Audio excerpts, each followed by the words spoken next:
Kinilig ang mga Kim Pao fans sa pagsuporta ni Paula Avellino sa bagong endorsement ng collab team na si Kim Chiu. Dumalo sa event ngayong araw si Kim bilang endorser ng Face by Bloom. Sigawan ng Kim Pao fans na naroroon sa venue nang tawagin ng aktres at makipag-meet and greet sa mga fan. Yun nga lang, marami ang nagtatanong kung kasama niya ba si Paolo. Well, event naman kasi ni Kim yun kaya hindi na siguro umeksena pa si Pao. Sa Q&A portion ay natanong si Kim kung kumusta ang love life nito. Sigawan at tilian ng mga tao lalo pat tawagin siya ng Mrs. Kim Avellino. Napangiti na lamang ang aktres at hindi naman ito ikinontra na mas lalo pang kinakiligan ng mga tagahanga.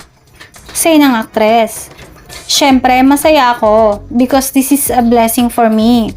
Syempre, say ni Chinita Princess. Samantala, maraming produkto ngayon ang gustong kuning endorser ang aktres.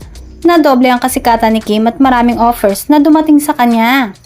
Sa parting ito, nakabawi si Kim Chiu dahil pumabor din sa kanyang maraming showbiz celebrities at ang kapalit ng kanyang kabiguan sa pag-ibig ay tagumpay sa kanyang career.